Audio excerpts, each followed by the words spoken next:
Yes, hello, wonderful patrons. I trust you're all doing great. Welcome to the Boyz. This is another new episode where we talk about what matters. And today it's also unfiltered.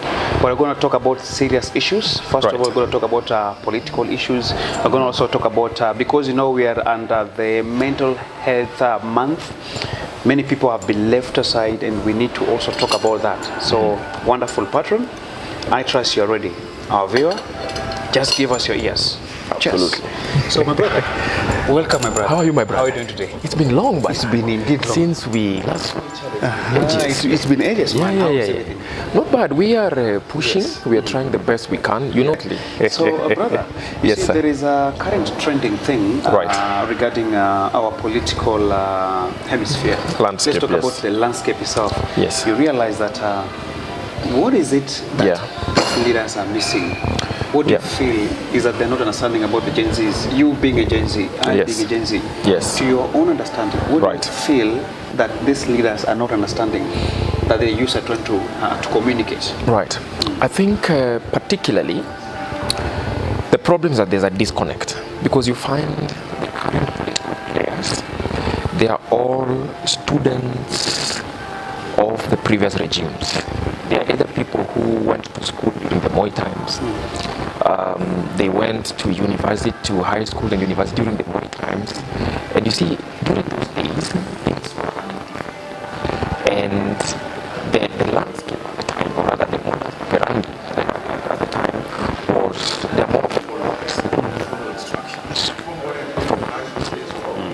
whatever. Now, fast forward this current generation, number one, we need to be alive with the fact that it's more informed, it's logically wise. You find like right now, or rely on state machinery to investigate something or formal investigation. What is happening? And that something has been put, something has already gone.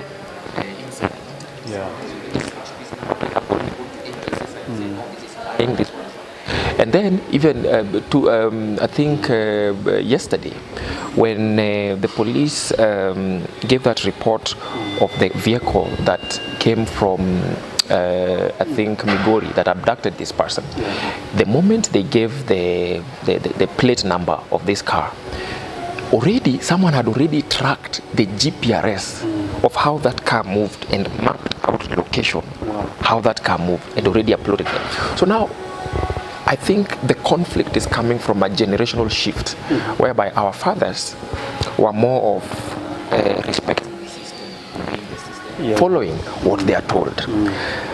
Vis-a-vis, vis-a-vis now this kind of generation are the ones who like, fine, you've told me your version, I still want to dig deeper and find and get to the bottom of it. So first of all, you are dealing with a society that is more informed, a society that is more educated, a society that is more courageous, a society that has more confidence in themselves, but more importantly, you're dealing with a society that is aware about their mental health, such that anything, and that's why you find even Gen Zs nowadays in employment, they can't really take a lot of BS from employers. You give them stress, you know, they've resigned, they've gone. You know, so that generational disconnect, and I think the political players currently, the reason why they're finding it hard is because they thought the status quo should fail. They thought things would go normally. Or the government decides it, and that's it. And it's low. And we decide to go this way, there's a scandal here, we say we're investigating, but we are actually not forgotten. This generation doesn't forget. They keep you accountable. And they say we are not our fathers. We are who we think we are. We have to get to the bottom of it. That generational shift and the change and the shift of thinking is, I think, what is giving our political players the nightmare. But the problem comes in because the current political people, they are so hell-bent. It's like they've buried their head in the sand. They're not listening. They're not paying attention. Or rather, they haven't gotten the wake-up call that they're dealing with a different kind of generation of people. And it's just a ticking time bomb until everything explodes. And the tragedy is that when that time comes, none of these people, there's nothing that will stop that movement. And that's the most devastating part, because you see now they buried their head in the sun. It's like an ostrich. Once it's buried its head in the sun, that's it. It's buried their head in the sun, and they have put a deaf ear onto they think the status quo is still prevailing, but it shifted long time ago, because you're dealing with different kind of generation. I see. Oh, that's very, very powerful. So when you talk about the Gen Zs, Yes. We see the Gen Zs, in fact, they are doing what the millennials failed to do. Absolutely. And I love the fact that you've also mentioned that the previous people, or our fathers in this case, they were sort of, we respect the system, Yes. we go with what has been said, if it's IPOA, if it's the police, if it's the government, if it's a spokesperson, anything that they say is what they're going to believe. So, IPOA. Yes. What's your thought on IPOA? Do you feel the need for us to dismantle it? What's your thought on it? You know, the drafters of our constitution had envisaged the spirit and the letter of the constitution. They had envisaged a point whereby we have an independent, and that's why it starts with an I, independent police oversight. But more often than not, you find that independent is silent. It's just like the power. It's just we probably would just call it power, because that independence is not independent, because you find that independent is just on paper. But in reality, you find the shots are being called on the house of the hill. They're told what to say, they're told what to do, and they're told that even the reports are written in State House, and then they're just told to read. So they're just state actors. So for me, I think they're just misusing taxpayers' money. That office is defunct. It needs to be disbanded until a time whereby, as a country, and beginning with the top players, until the time we'll have a change of the status quo. Otherwise, all this is just lip service, because IPOA will just be there as an institution, but they will rubber stamp whatever the executive wants. Because you find even the people who are being put there, they're people who are apologists to the regime. And you see, if the regime is the president put you there, or the regime, the system puts you there, you cannot go contrary to what the system wanted. Otherwise, then you'll be kicked out, or you'll be killed, or whatever will happen. So you have to play the game. And like you mentioned, and like we were talking about previously, the problem is that even the people who are heading that higher power, they are people from the previous generation. You will not see them putting someone from the current, or even a millennial. It's because the system previously beat the society into submission. So everyone was, that's why you would hear such songs like Mtukufu Rais. Why would you call a president Mtukufu Rais? Like, you know, president so much that you worship whatever the Christ law. In fact, even, but you see, we can't blame them, because remember, they were operating from the post-independent constitution. They're operating from that. But right now we have a new constitution. And the problem is that now the current political players are using the manual of the post-independent constitution into the new constitution. They're using that modus operandi. And yet, we have a new constitution, which I think it was promulgated in 2010. Yes. So it's been 15 years, give or take, since the new constitution came. And the constitution is being broken. So until that day that we will have a change of status quo, and change of status quo is a change of the entire political landscape. That's when perhaps maybe some of these institutions can be working and they can be independent. But as it is, I think it's just an institution that is meant to rubber stamp whatever the system wants. Yes, but the good thing is that right now the citizens are more vigilant, and that's why you find even they are unable, they're finding it very hard even to twist and to change the reports of their own findings. So they have to be very careful, because they are dealing with they've realized they're dealing with a different lots, because wamemulikwa hivi. But let's see, in the coming days, it's only time will tell. But we shall not relent. We must not relent. Yeah. We cannot relent. I see. Yes. Okay. So, is it only that the Gen Zs are the ones that are disturbed by all these things? Why is it that the millennials are too quiet? Yeah. Why is it that the boomers too are too quiet? What's your take on that? Is it because the millennials are the ones who are suffering from all these things, that they're the ones who are only going to the streets? Well, yes and no. Yes and no in this case. One, millennials are the children, we are children of our fathers. In the sense that when I say that, I mean we are a product of the previous system, of the previous generation. And the previous generation, remember, like we said, they are apologists to the system, and they were trained to worship and so we are a product of them. But then Gen Zs are not a product of that. Gen Zs have been born in the post-millennial era, where there was a global shift in perspective. So first of all, one, they have not experienced the Moism. They've not experienced anything to do with the post-independence kind of history. In fact, those history they didn't embrace, and in fact, they don't even care about those history. They've been born in the era where there's been a lot of change, and they found the political landscape of the Kibakism. And Kibakism was about freedom of speech. Kibakism was about human rights, and during that time is when now we got a new constitution. So for them, they're living their time.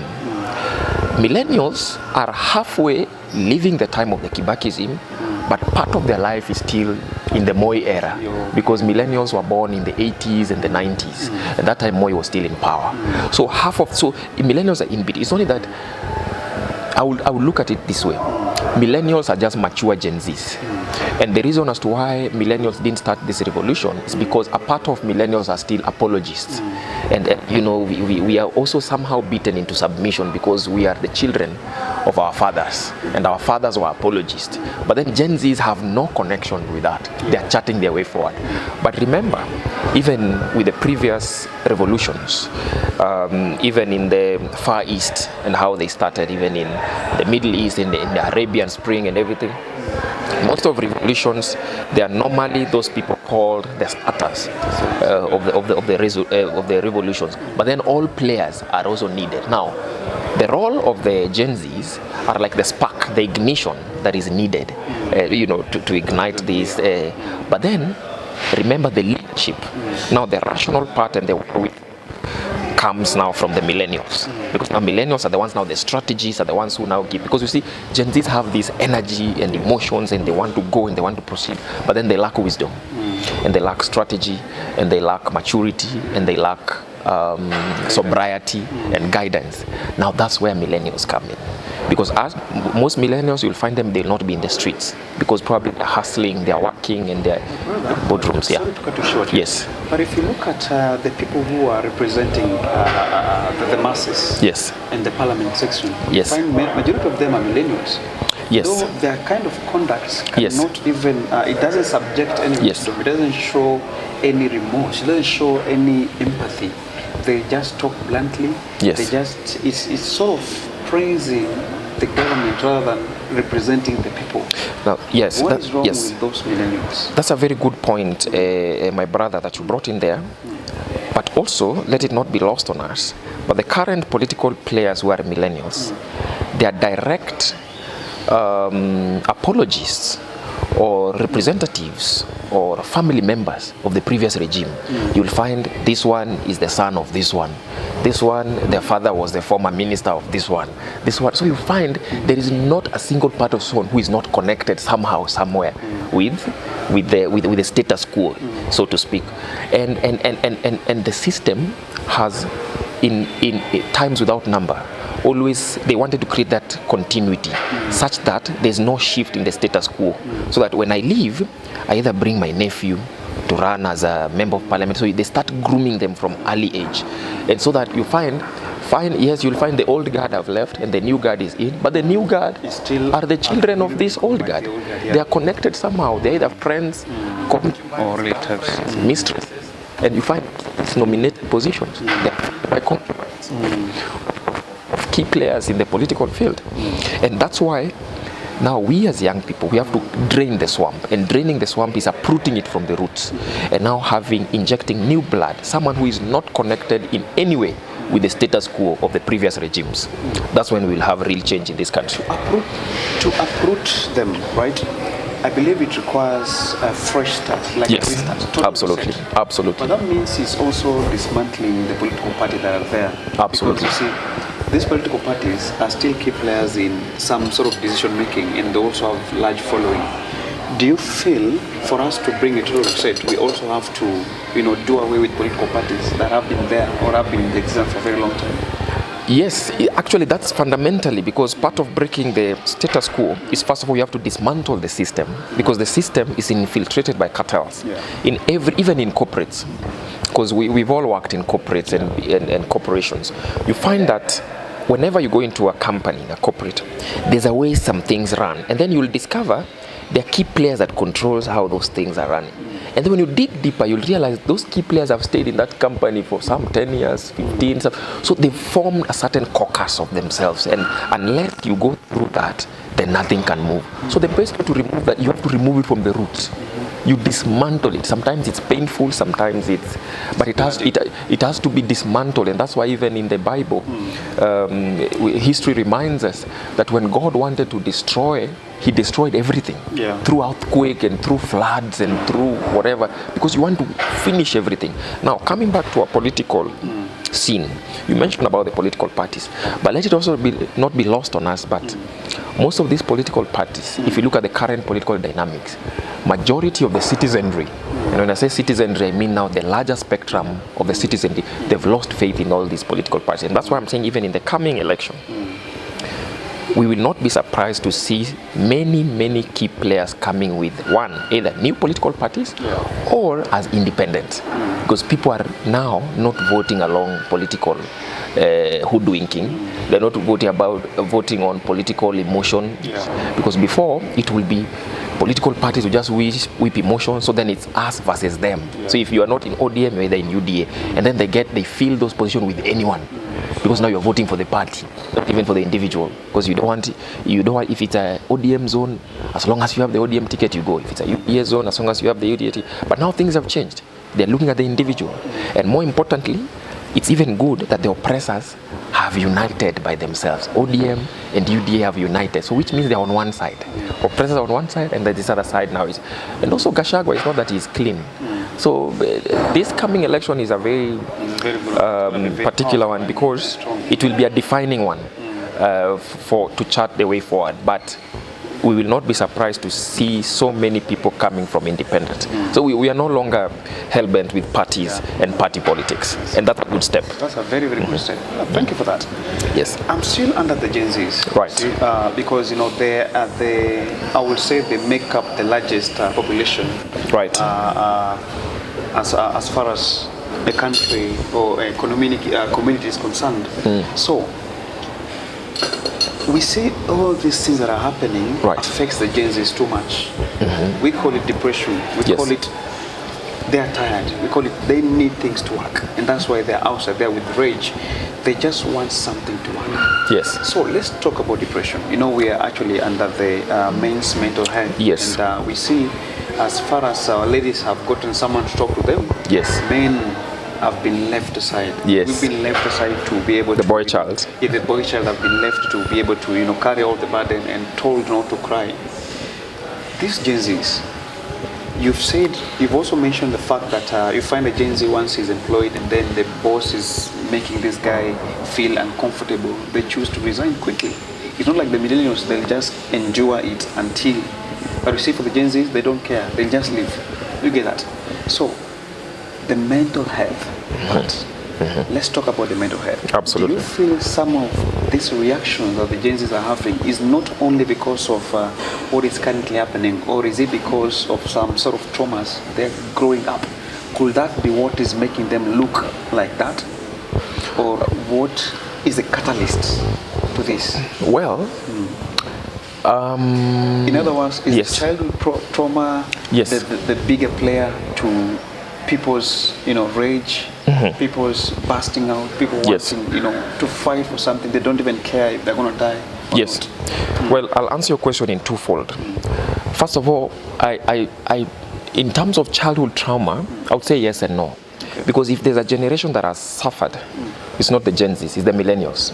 If it's a generation that has gone through hardship, it's the millennials. Because during that time, there were not so many houses with electricity, there was no television. But if you look at the Gen Zs, their life, they've been brought up with all this technology, they've been phones, their TVs, they're all these kind of things. But also, it could also be that the excess nature of the availability of technology can also be depressing. in that sense. That's one. But let's also look at the other flip side of the volatileness and the level with which Gen Zs lack patience in terms of their, because now the previous generation, they will stay in a job, they will respect the rule, they will contain certain matters, but then Gen Zs lack patience with regards to containing certain things that they don't like. And partly it's because we live in a society whereby a lot of things are happening and the world has become a global village because they see all of these things in the media. You know, right now a child of 6 years old, 8 years old already has a smartphone. Yeah. You know, so already raising a child in that sphere, already they have so much baggage in their head. You know, something is happening in Colorado, in California, they already know. And then there's a lot of immorality also going on in the space. But I think the problem comes in, you see, us in the millennial era, we were raised through scarcity. So we know what poverty is and mashida is. So when you know that, you're like, hey, let me not spoil this. Let me submit. Let me be patient and see what it will come out with. Now, on the other side, they've been raised with abundance. Abundance in the sense that abundance in the sense that my brother is waving at me there. In the sense that, you know, when you have too many options, then you no longer care. Yeah. Because they know I can go to TikTok, put my nudes there and I'll still get money. Yeah. Or I can go and do an 8 to 5 job, still get money. Or I can go and do something and get money. But then for them, they're looking for the easy way out, how to make quick money and that volatility. That's on one side. Now, on the other side of depression, you are dealing, excuse me, you are dealing with a lot that is jobless. You are dealing with a lot that is educated but jobless. Because most of these Gen Zs, they've studied, they've gone to university, they're very bright, but then they're idle. So where do they take that energy?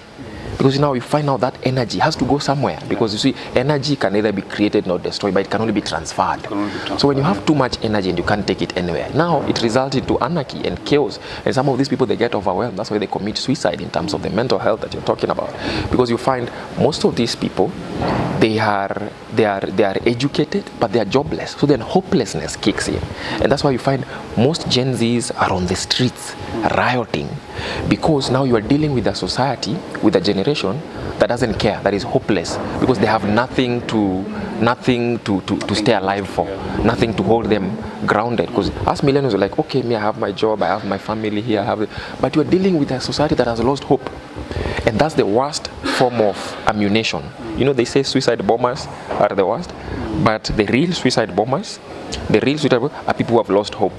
You see, someone who's lost hope, someone has nothing to lose. He has nothing to, or she has nothing to lose. They have nothing to lose, so they're like, they can do anything because whether they die, in fact, when they die, they're like, it's better because now I'll stop suffering and I'll stop going through all this hogwash and things like that. So the hopelessness of this current generation, which has been created by joblessness, because the government has failed to create a conducive environment whereby people can work, and then rampant corruption, and then so when you see these things happening every day, money is stolen and this and like that, and now people are also looking for shortcuts and how to make quick money. So there's a lot of chaos that comes in that, and now the net effect of it is hopelessness, chaos, and that's why you find most of Gen Zs are in the streets, because they're educated but hopeless. They have nowhere to go. I see. Wow. So when you talk about depression, right? What are the best way to be able to, help curb the feeling of being depressed? Because let's talk about the boy child. Yes. Because that is one of the side that has been neglected for a very long time. How do you curb that? Let's say someone has gone to school, they don't have ways to survive. This person doesn't talk to anyone. This person, as you mentioned, has all the needed qualifications to get a job, but there is no opportunity because some of the millennials, or rather some of the boomers, are not giving out chances even to the Gen Zs. So right. How do we help curb depression? So right. Someone will stop using drugs, perhaps. Someone will stop, just crashing out. When you crash out, it goes to extreme where you commit suicide. How do we curb that? There's a very, very big groups of generation, yes, of the youths or the boy child, yes, that is actually thinking of ending their life. Yes. How do we curb that? Yes, it's a very important and fundamental question that you've asked. And I was reading somewhere And someone was saying the best way, the easiest way to be able to mitigate depression, is first of all to understand what is depression. You know, a lot of people use this term. Yeah. They say, I'm depressed, but what actually is depression? And this person was answering by saying that depression, when you're depressed, it's accumulation of emotions that have reached a dead end. And it has some connotation of hopelessness, you know? So when you feel like you've reached a wall, and when you feel like things are not working, and especially when you feel like nothing can be done beyond that, and you feel like you've lost hope. And therefore, it reminds me that the opposite of being depressed is therefore having hope. Because when you still have hope, it means, yeah, you know that, yeah, I'm broke right now, but then you are hopeful, you know, in another 1-2 months, there's something that will happen. Vis-a-vis someone who doesn't have money now, and is not sure, he does not even know, he's not even expecting that he'll get money anytime soon, and he has bills to pay now, bills are piling, and now that's when depression kicks in. But someone, assuming, let's say, you are broke, but you know there's some payment somewhere that has stayed somewhere, you will not be depressed, because now you channel your energy into chasing that payment, and then the payment comes, and then, you know, it sorts a few things. So then depression comes in when you feel, as a human being or as a person, that you've hit a wall.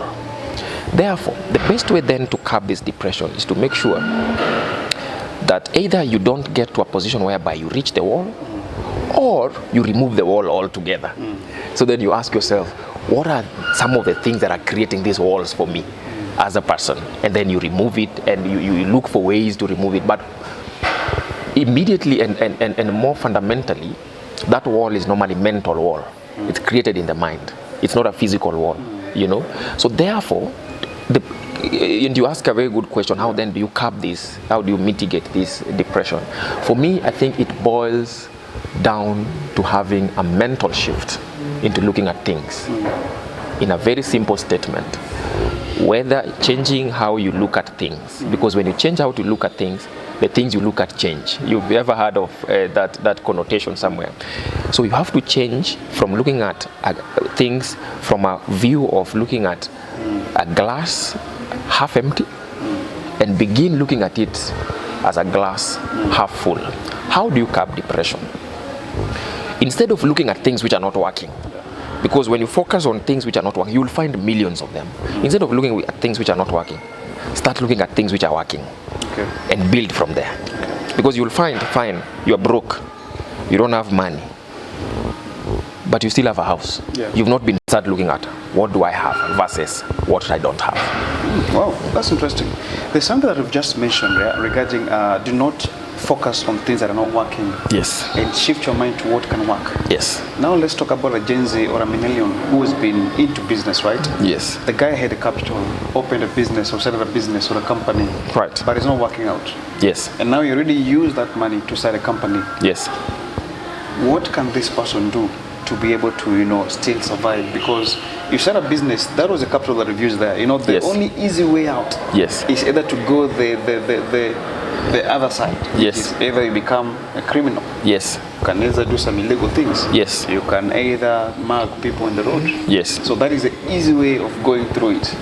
Now, this person who's used his money to start a business, would you say is that this person wasn't strategic, or for my business to work, must I do something shady to make it work? Well, and a lot of people get depressed from that point because they probably maybe borrowed a loan somewhere and then they put that money, now all that money is going to. But the first point of recovering yourself is to tell yourself, and this person must also realize that he's not the first person to lose such amount of money. You know, because you see, the reason why people get depressed is because of these two poisons that are normally called regret and guilt. When you start feeling now having regrets, like, oh, now I wasted this money, now that is what actually kills you. It's not the fact that even you've lost money. You start regretting, like, I've blown 5 million, I've blown 10 million, now it's gone down, then where will I get? So instead of thinking of what you've blown, can you start thinking of where else will you get another money? And instead of chasing where else you'll get the money, look at things which are working. I know it's not easy. I know people will say it's theoretically pleasing, but you have to start from somewhere. One, the first thing is to tell yourself you're not the first person to lose that money. Yeah. And doing a business is gambling. You knew there are two outcomes. You knew either the business will peak or it will flop. Yeah. So you knew. It didn't catch you by surprise. It only gave you one of the outcomes. You know. So first of all, you look at it that way. Yeah. And then sometimes when a business doesn't work out, perhaps it's the universe protecting you. The beauty about this is that when you start again, you'll not be starting from a point of zero. You'll be starting from a point of experience. You'll be starting from an informed point of view because you've tried it, so you have some experience. You failed, but you failed forward. You know, other than someone who never started anything. Yeah. You know, so you are better off than most people who didn't take the step. So first of all, you have to change your mental. That's why I keep saying it's a mindset thing.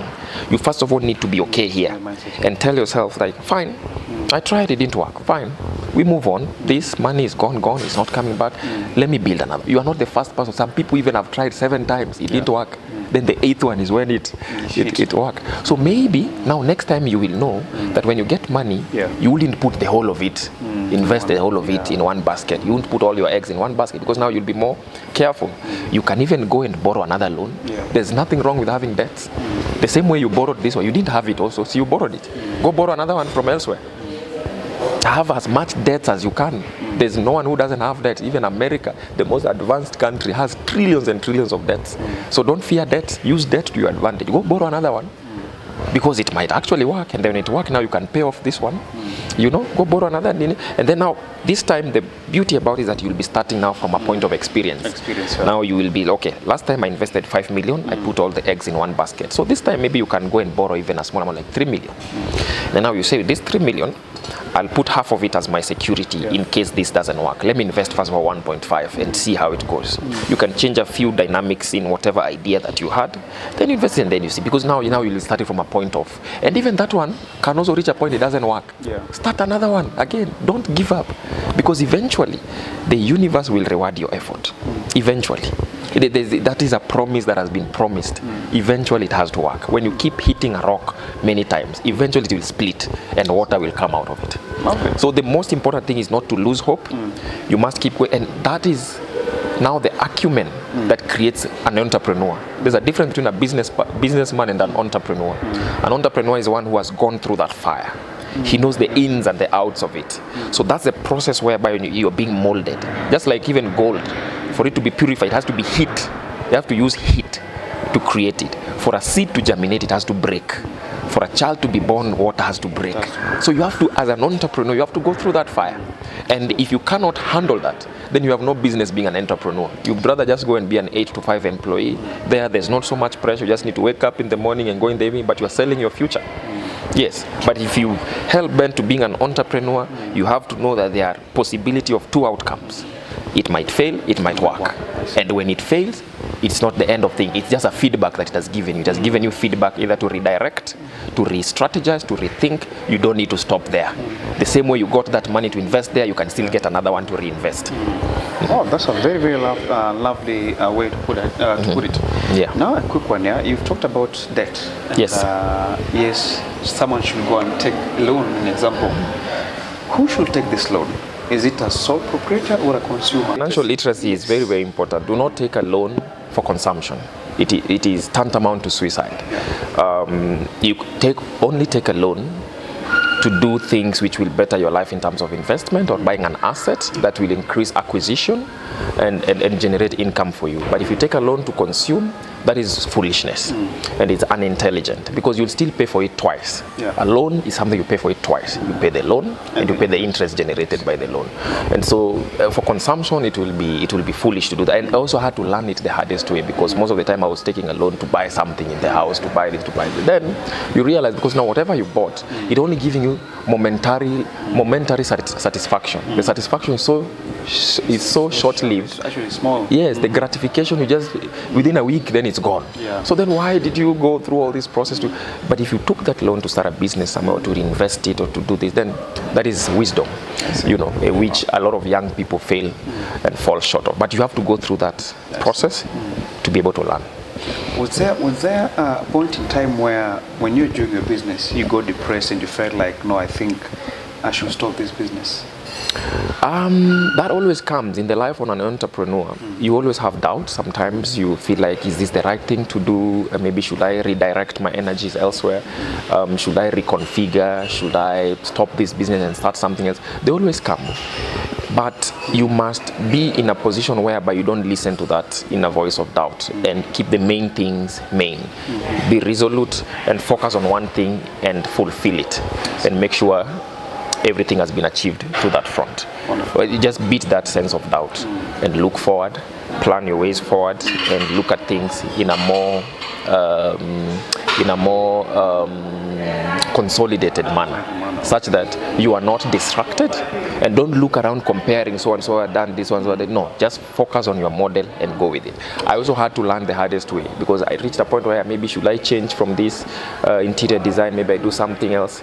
And in those times that you are having doubt, you are losing a lot of time in between. You are losing a lot of clients that you will have otherwise gotten. The finances coming in, of course, start diminishing. So it has an effect of it. So what I can advise even entrepreneurs who are starting, do not feed that monster called doubt. Whatever it is that made you start that thing, let that drive continue. And keep pushing. Wonderful. What's a final remark or advice to our listener? Yes. Be it a young entrepreneur who is suffering from starting a business, things are not going very well. Yes. Be it someone who is depressed because things are not working out. Yes. What is your final remarks and advice to our viewers? Our wonderful viewers. What is important and what I've learned in the 34 years that I've lived above the ground, below the sun. What I've learned is that it is not by mistake that idea came into your mind. Whatever it is you're thinking about, whichever idea it is not by mistake. It is by absolute divine nature. Now, this is the spiritual connotation of it. Even the people who discovered all these things, Albert Einstein and everything, it is not by mistake that they got those ideas, because they were designed. It was meant that they are supposed to pursue it, and therefore, whatever it is that comes to your mind, whatever it is that comes to your brain to do, and you feel you are hell bent to achieve it, go for it. There are so many ideas above the ground. And there are so many things which have not been explored. There are so many things which have not been discovered. That idea, the reason why most people fail is that because they get an idea, but then doubts come, and then they're like, no. That's why you normally find an idea, someone generates an idea. Then you hear someone saying, I was actually thinking about that. Then why didn't you implement it? Because someone else now came and bypassed you and took it and went with it, and they didn't even hear you. Yes. So it comes from a point of fear. The way you've mentioned about bypassing, I remember there was this time, I was dreaming, right? I dreamt about this business idea. Right. And even the name came from the dream. Yes. So I woke up in the middle of the night and actually wrote the name down. Yes. Then the first thing that I said is, I'm going to start this business. You get that? And then what happens that after the day, now the morning, I actually did not go back to check what I wrote. Yes. And then a month passed. Yes. That same thing, someone started it somewhere else. Then I was surprised. How comes I had the idea and someone is already doing it? Because you slept on it. You didn't implement it. And at that point, you normally feel like, I should have done it. I should have. Because these thoughts that comes to your mind, they're normally spiritual thoughts. They are sent to you in terms of visions, and they're sent to you in terms of sparks. And it is important to live by them and implement them. And that's why normally, even in a meeting, you could be seated somewhere. I like making reference to corporates because I've been in the corporate before. You are brainstorming. Maybe let's say you have your bosses there and people are saying ideas. Then an idea comes to your mind. But then you shelve it, you bottle it, you don't say it, and then you're just there, and you're like, because you are doubting yourself, you're not sure if they will listen to it or they'll accept it. Then someone just next to you there says exact same thing that you are thinking. No, by the way, then everyone claps for them. They're like, yeah, that's a very brilliant. And then it was like, yeah. Then you start saying, yeah, even me, I was thinking, but you see, you didn't say it.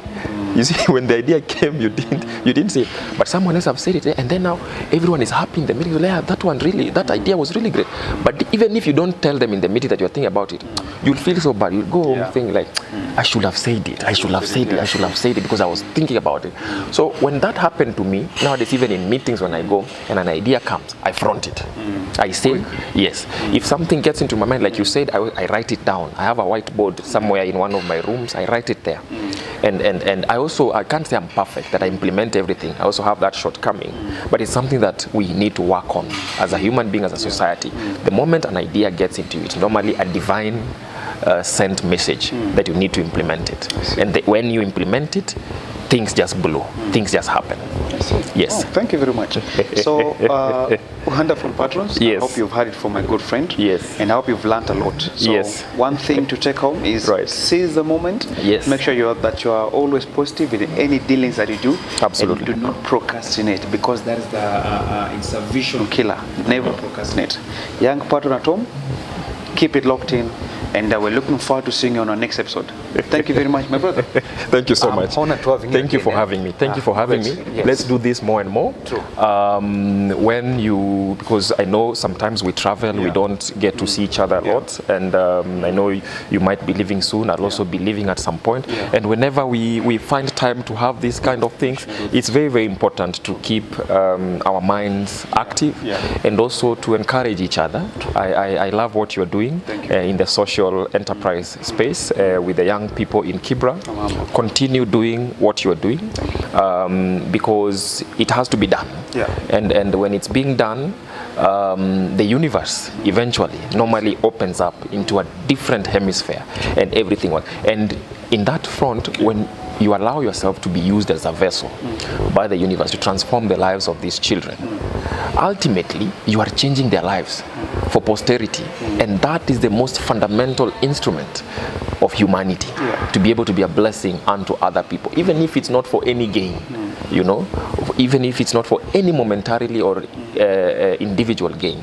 The fact that you can be able to be used as a vessel to transform someone else's life, and as early as their lives are, because they are children right now, that is really, really, really profound. Continue doing that. The universe is there for you. Will open greater doors for you, and we're also behind you. We will do what we can to also chip in and help, and also through my organization, Synchronicity Africa. I mentioned to you about it because we take care of young people, the ones who cannot afford to pay school fees. We try and see how we can help them bridge that gap, because I am a product of people helping me when I lost both of my parents, and people have held my hand. And so I told myself, when time will come, that I can be able now to give back and be able also to replicate that and be able to help other people who are facing similar challenges like the ones I faced. And so far, we do it together and we see how things go. But so far, I'm so proud of you. I'm proud of the works that you are doing, and continue doing that. Thank you very much. For posterity. Brother, thank you very much. Thank you so much. Thank you so much. I hope this has been great. Guys, see you on the next episode. Absolutely. Bye-bye.